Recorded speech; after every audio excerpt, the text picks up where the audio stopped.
What's up everybody, welcome back to Pens and Tea. My name is Carrie and today we are talking about the Leuchtturm 1917 A5 size notebook. So before I jump into this notebook, I just want to give a quick message out to you. This is the last video that I'm going to be able to respond to for the next few weeks. Basically May 30th till middle of June. I won't be able to respond to comments or anything like that very often because I'm actually heading to Europe. So I'm not going to have access to my computer or Wi-Fi or anything like that. I'll only be able to do that at night. So I'm still going to try my best to answer everything I can. So definitely feel free to leave everything down below. But if I'm a little bit spotty here and there, that's why. There's still going to be loads of videos coming out every Monday and Friday like normal because I have pre-recorded them. But like I said, the commenting may take kind of a back seat for just a little while. But let's jump into the Leuchtturm notebook. I picked this one up a good while ago, back just in December. And I heard kind of mixed reviews with the paper quality. I've heard some people say it was phenomenal. I've heard some people say it's hit or miss. My experience with it has been great. There's a lot of pros that I like. The elastic band is nice and tight. So unlike the Clairefontaine one I did a few videos ago, it's nice and tight, which I really like. It does have a ribbon marker, which I also really like because then I don't have to use the elastic band as my marker. So I'm digging that. There is a pocket in the back, so you can put kind of like random loose leaf pages in there. And there are a ton of pages as well. So it's 124 sheets, which works out to 249 pages. So a good chunk of writing. And I've noticed absolutely no feathering. I've noticed no bleed through. There's a little bit of ghosting, but it's not going to affect your ability to write on both sides because it is 80-gram ivory colored paper. So that's really cool. One thing is that the dry time on this is going to be quicker than the Clairefontaine and a Rhodia notebook because the paper is not quite as coated, but it's certainly not absorbent, so it's going to be much longer than like a Filofax or the typical notebook you'd get from like Staples or something like that. And one thing I found really cool too is that it gives you a table of contents in the front, which I use this as my journal right now, so I don't have it broken down into like sections that I want to use. So what I like to use that for is testing out different pens that I've inked up. Because they give you, if I can flip that there, 3 pages for table of contents. So I will actually use it as my test sheet when I ink up a new pen. And with the exception of 2 pens, really, which oddly enough, one of them's a rollerball, which you would have known, they've all passed with flying colors.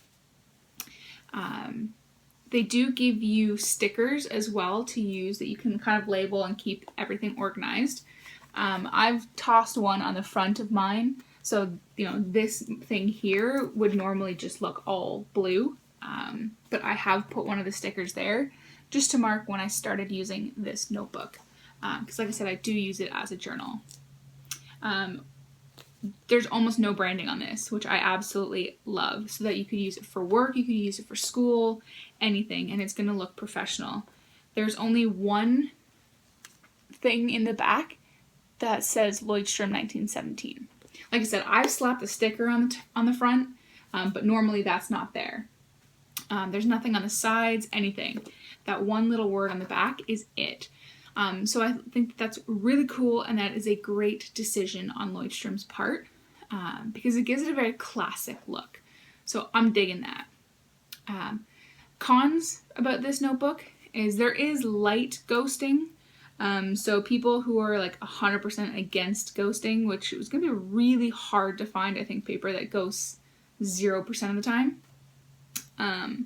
So you will get a little bit of ghosting, but like I said, it does not affect your ability to write on the other side of the page. The line width is a little bit small, so it's 5mm line writing, which if you write with like an extra fine or a fine, that's probably going to be plenty for you, especially if your writing is on the smaller side. I don't have large writing, but I do prefer to write with medium nibs. I do have a few broads, but usually medium is what I lean towards. So when my writing gets really lazy and my writing gets bigger, then that sometimes becomes an issue. So I would prefer to have like 6 or 7mm line ruling, but this is 5. So that could be a bit of an issue for you. You know, if I print, then my writing is like teeny, teeny, teeny, and it's perfectly fine. But when I like cursive write, it becomes a lot bigger. And the only other thing that bugs me a little bit is that it doesn't lie perfectly flat. So the hard shell things here, if I try and squeeze that as much as I can, these will lie flat, but the binding itself of the notebook doesn't. So when you're writing, you will have to kind of keep an arm or something on it to keep that down. It becomes a little bit difficult when you start to write in the corners here. I mean, you're going to notice here that it lies a little bit flatter, but this is the sections that I've used. So once you break it in, it won't be quite as bad, but it doesn't lie perfectly flat. So that could be a big drawback for some people as well. It doesn't really bother me, you know, because I journal with it. I don't write in it all the time. But if this was like a daily use for me, if I took it to school, to work, anything like that, I think that would become a little bit of an annoyance for me. Price-wise, it's not too shabby. American pricing, it is $19.50 for this A5 size. You can get much smaller. You can even get a master size, which is even bigger than A6. But of course, pricing will change as well. And in Canada, it is $21.20. So this is one of the better priced notebooks for Canadians, I think anyways, that are still like hardcover, still, you know, pretty good paper. Like I said, I've heard some people say that they have more feathering, more ghosting on their books than I do. So there could be a quality control issue happening with their paper. I don't know. I can only speak to this notebook in particular that I've had experience with, and it's been really great. Even the like paper along here, the edges are super smooth and feel like they've been finished with a nice coating. So yes, I would recommend this notebook based on my experience. I would also buy it again based on my experience. I bet you it's still going to take me a good while to go through the rest of this notebook. But yeah, I would absolutely recommend it.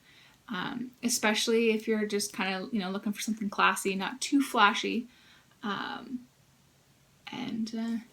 Yeah, I would buy it again for sure. It would be worth it. Because for me, the pros outweigh the cons. So guys, that's it for me today for the Leuchtturm 1917 notebook. If you like the video, please hit that thumbs up. If you really like this video and you haven't yet subscribed already, please do so. I make videos every Monday and Friday. And as always, don't be afraid to leave as many comments as you got down in the comment section below. I read them all and I try my best to answer them as fast as I can. Like I said, this is the last video that's going to be posted while I'm still here in the, you know, good old Canada. From May 30th to... got kind of a planner in front of me here, to June 20th. My responses are going to be a little bit spotty, so you're going to notice that I'm going to probably start answering people in bulk.